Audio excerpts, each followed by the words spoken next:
For well over a decade, the Marvel Cinematic Universe has brought the comic world to the big screen using state-of-the-art visual effects and elaborate stunts.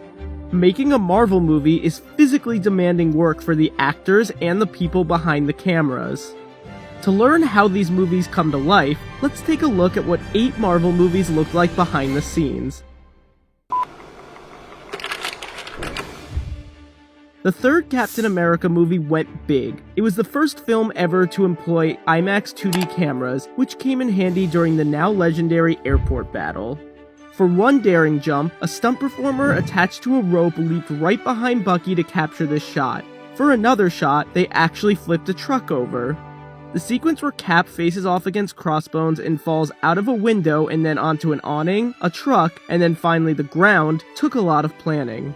Stunt coordinator Sam Hargrave, who also doubled for Cap at times, said pulling this off involved constructing an awning and shipping dock for the existing building. The awning had to be built at just the right angle, and all the pads had to be obscured. Doctor Strange took the MCU visually to a new level. The multiverse involved intense CGI work. Framestore alone worked on 365 visual effects shots for the film, so naturally, there was a lot of green screen and empty spaces on set. Like when Doctor Strange walks through this portal into another dimension. On set, he was really walking through what looked like a giant glowing hula hoop. Meanwhile, elaborate wire work was used to give the appearance the characters were floating through the air. And when Strange takes on his astral form, the visual effects team backlit everything. This helped them more easily create a transparent effect. And what about Strange's fateful car crash? According to director Scott Derrickson, they had to destroy about 9 real Lamborghinis for this one scene. Unsurprisingly, outer space in the sequel to Guardians of the Galaxy looked a lot like a blue screen. One of the most subtle touches in the film was the de-aging done to Kurt Russell for the opening flashback. While they did do some makeup touch-ups to make him look younger, it was largely CGI. A young actor was used for reference of 30-year-old skin and stood in for Russell on set. Visual effects artists later grafted some of the stand-in's skin onto the older actor. And how do you act alongside a CGI character like Baby Groot? With this Baby Groot doll, which gave the cast a better idea of how they should make eye contact with Baby Groot in a given scene. Actors Bradley Cooper and Vin Diesel recorded the voices of Rocket and Baby Groot in a sound booth. Their facial expressions and gestures were also recorded and used for reference when animating the characters. In Black Panther, the cast's rigorous training in fighting styles ranging from judo to jiu-jitsu is on full display throughout the film. Actor Michael B. Jordan was covered in about 3,000 prosthetic dots. Each one was made with a glue-like material. The makeup team had to make sure they wouldn't all come off during the Warrior Fall sequence, given that it was a fight scene involving a lot of body contact and splashing water. Black Panther was shot all over the world. Many of the Wakanda scenes were filmed on a soundstage in Atlanta, while the car chase through the streets of Busan was actually filmed in South Korea. According to cinematographer Rachel Morrison, they wanted to distinguish Wakanda visually from the rest of the world. One way they did that, lighting. For the Wakanda scenes, Morrison said they relied on warm afternoon light and used supplemental light to get rid of any shadows. Avengers: Infinity War contains approximately 2,900 visual effects shots.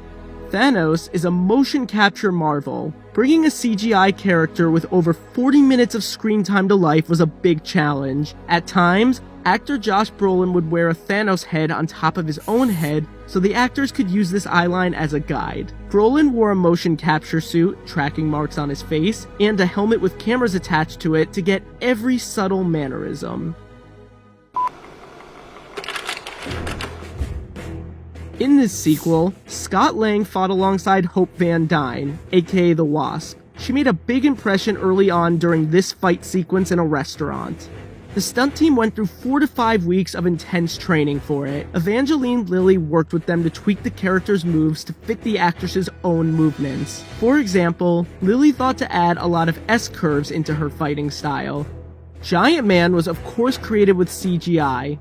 But for the part where he collapses into the water, they had sprinklers on set to actually splash onlookers. Then, there is the stunning quantum realm. When building this microscopic world, the visual effects team made sure to give it a psychedelic feel. Everything in this environment was constantly in motion.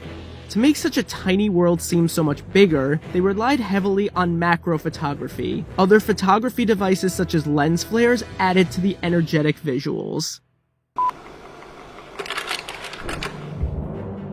Oscar winner Brie Larson got in superhero shape to portray the titular hero. Larson worked with celebrity trainer Jason Walsh for 9 months before Captain Marvel started shooting. By the end of their time together, she was strong enough to be able to push a Jeep, so she was more than ready for shots like this. And how do you make Captain Marvel fly? Sometimes they used wires.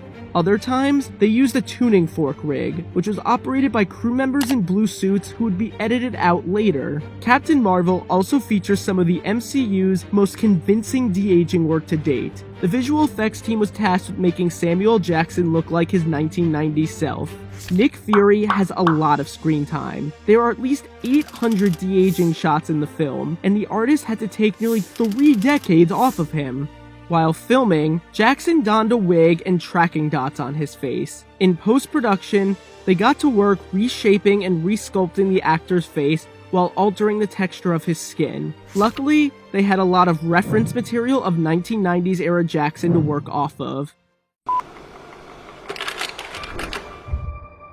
To play the updated version of Thor, chiseled star Chris Hemsworth wore a bodysuit, which he estimated weighed 60 to 70 pounds, as well as a mouthpiece that puffed out his cheeks. While the visual effects team did some touch-ups, Marvel Entertainment visual effects producer Jen Underdahl said that actually having the suit on set helped Hemsworth's performance. And for this one shot, you will notice the actors weren't actually wearing their nanotech suits on set. That is because it made more sense to create these suits largely using visual effects. Since they constantly expand and shrink, it would be hard to do that practically.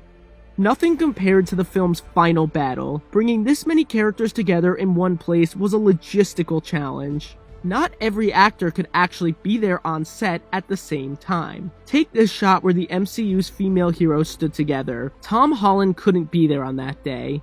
Because Peter Parker hands Captain Marvel the Infinity Gauntlet, they needed to have somebody there to interact with Brie Larson, so another actor stood in for him, and Holland was later digitally added into the